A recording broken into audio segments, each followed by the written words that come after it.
Thank you.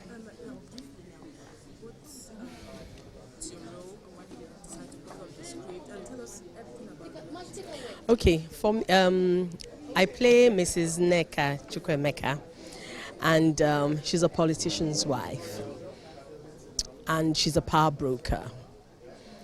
When I read the script, like Catherine said at the press conference, we'd been talking about it for quite a while.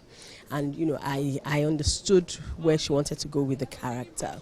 And, when I saw the final script, I thought, wow, she'd really taken it to a place that's so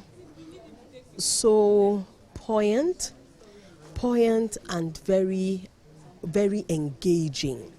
The story is very compelling, and it's compelling on many levels. It's compelling on the level of politics, which is what my husband and myself we represent. We represent a political family, and there's an incredible line that there's an incredible speech that my character has in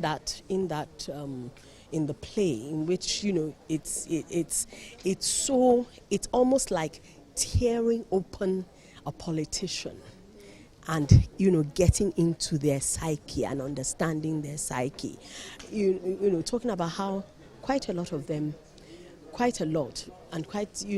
go in with extremely good intentions, but then they get in there and somehow something happens.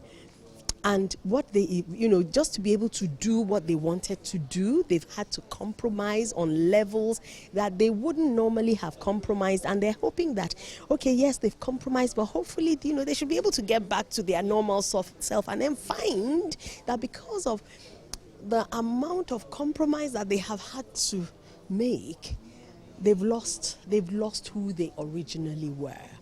And that's where the Christianity comes in as well. It comes in that, in saying that, yes, we've missed our way, but that's why Christ died.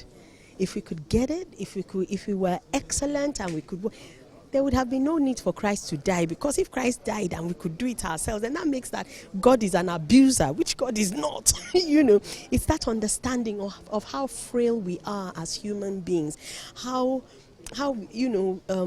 so and fragile we are as human beings, and how the Lord understanding that, knowing that, is still saying, yes, you aim for excellence, you aim to be like me, but I know you will fall. But when you fall, do not assume that, oh, that's the end of the story, let me go and commit suicide, let me go and... No, there is always another chance. Yes. Yeah. Yeah.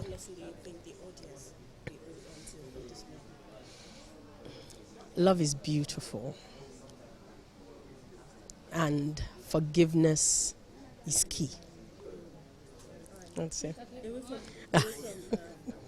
Yes. You just celebrated 33 years. You said love is beautiful. That's Yes. Yes. 33 years of marriage with your husband. Yes. How has the journey been? Tell us more about it. The journey has been incredible. The journey has been extremely interesting.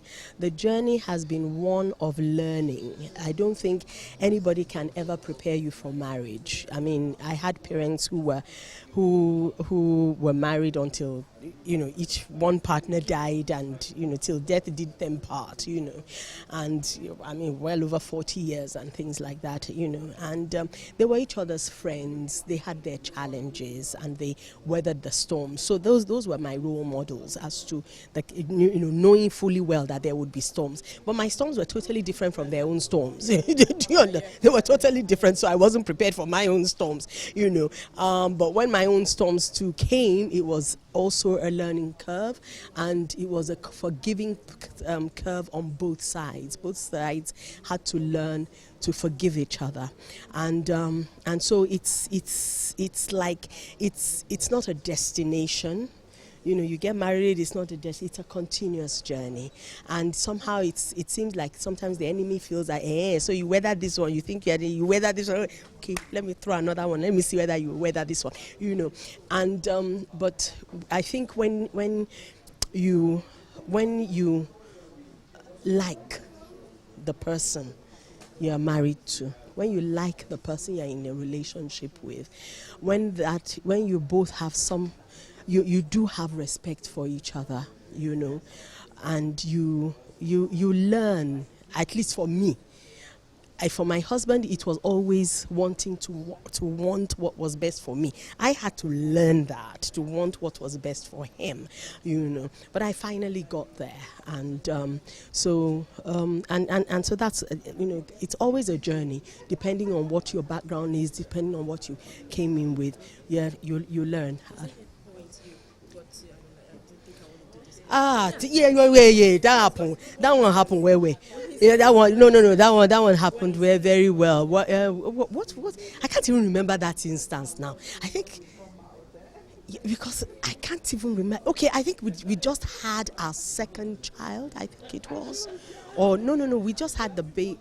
Okay. I think what it was. We just had our first child. Yes, and he came back from work, and that was a learning curve for me too. He just come back from work. He just come back from set, so he still had that character of the set that he was playing on set. And he came home, and I'm just talking. I'm just talking, and the eyes are shouting, and it's me. I'm talking to like that. You think I don't have a home? You think I don't have a father? Carry all my clothes, with a drawer. I carried the drawer. I didn't even bother to pack. I carried the door, dumped it in my car, carried my baby, got it to the car. I remember our landlord was living with, at the back of the compound, and so she came out. Our landlady came out. Okay, where are you guys? I'm going to my father's house. I have a father. Drove home with it, and the first person I see is my mom. And she said, "What are you doing here?"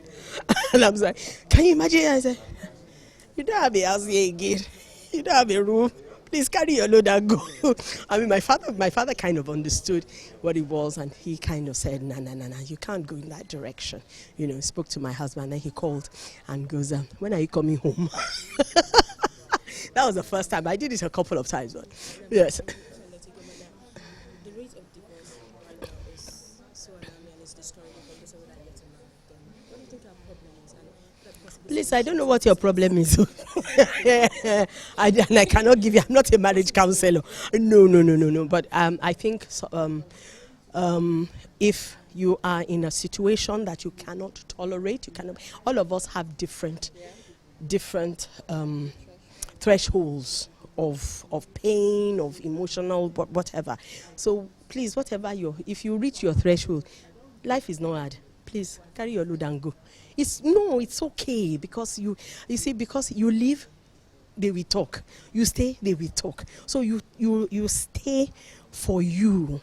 You stay because you believe in what you're staying for, and you go for you, because there's some people who have gone because they've needed to keep their sanity. If they didn't leave, they would go insane. If they didn't leave, they commit suicide. Who wants that? Please, I beg. And anybody, there's life after divorce. Yes. It's not, okay. Hi guys, Merry Christmas. Have a wonderful Yuletide season. Unfortunately, no. Fortunately, yes, we are around. I was just going to say we're not, but we are around. Have a wonderful time with family and friends, loads of laughter, and look forward to 2019 on STV.